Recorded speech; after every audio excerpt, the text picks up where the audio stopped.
Afternoon, bro. How are you? You?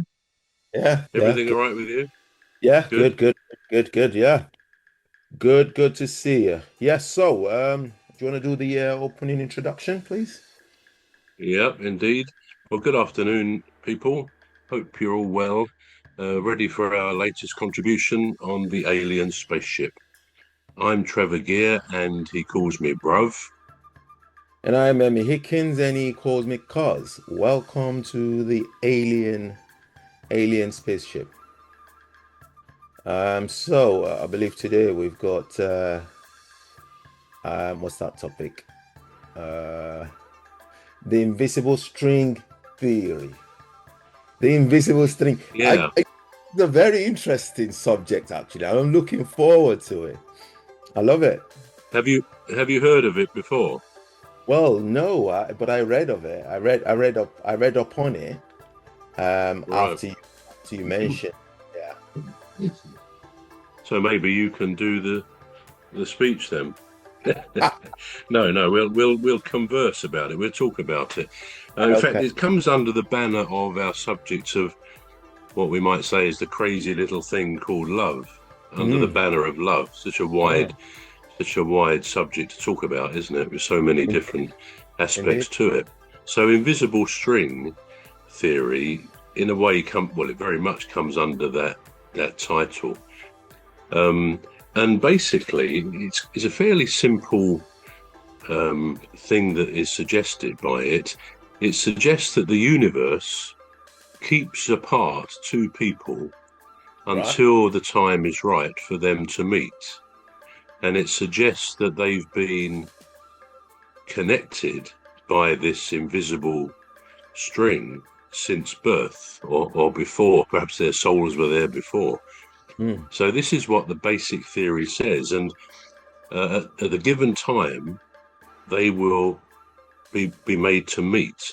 And it will be totally outside their control. When it happens, when the universe decides that they can meet, there's usually a series of coincidences whereby certain things happen, and it begins to look when they do meet, they can say, well, these things all happened as if it was in some ordered way by a higher power.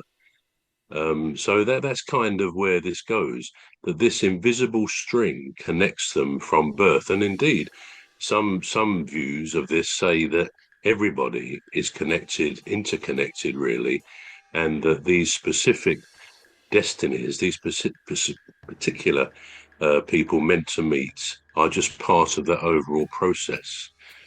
Now, you've read about it, you say, but is that something you think is potentially possible? Do you think it might be real?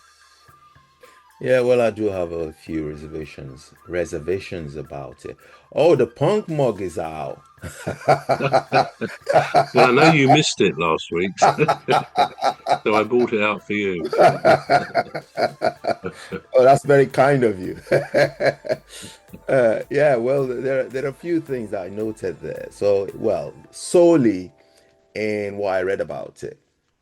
So I read that it has to do with destiny and fate, and then it talks about spirituality, which is a bit confusing if you mix those three things, because they're totally different things. But we're not Well, talking sorry, about, what was the last thing? I didn't catch what you said. What was the last one?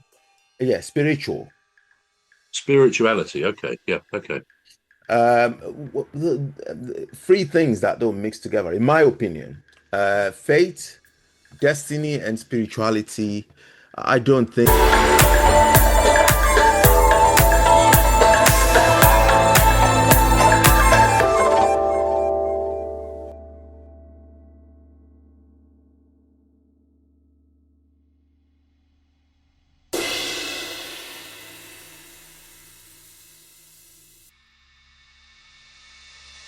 Fate, destiny, and spirituality. I don't think they connect. I don't think they're connected. Yeah, and No. this is in my opinion. But we're not talking about that today. But the one that especially piqued my interest was the spirituality of it. Is said it's spiritual, and I thought, well, how far does that extend, without actually encroaching into the barrier of religion? How far does that extend? But destiny is not something that I particularly subscribe to. Because of the connotations of destiny, of the word Mm, destiny. It just means something that is predestined or pre meant to happen. Whether you have no control over it. So if it's meant to happen, it's meant to happen. It's the destiny, and that I don't agree with. And it's the same thing with fate. And people say, "Oh yeah, fate did this and fate did that," and I'm thinking, no, you had some input in that, whether consciously or subconsciously, directly or indirectly. There was an external, not external, but there was an internal input on it, and that those are the two areas that I thought. And then yeah. the other thing was it doesn't actually talk about. It doesn't actually talk about it talks about. So I'm just gonna read out what I've been able to bring out from it. It says the invisible string theory is a metaphorical concept suggesting that individuals are connected to their destined partners through an unseen string, symbolizing faith and spiritual ties. Well, it doesn't mention age there. It doesn't take into account age. Age plays a vital role in it. So if you're talking about a 90-year-old and a 16-year-old, it's big disparity there, isn't it? So I'll let you carry on. Yeah, I think that's fair. I understand what you just said, but I think if you read a bit further into it, it's Yeah. not just about, say, soulmates. It's not just a romantic liaison. It can be, and perhaps invisible strings.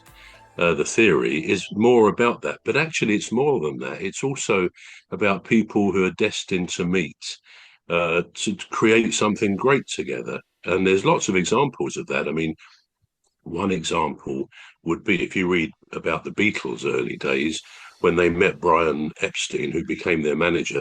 They were kind of four young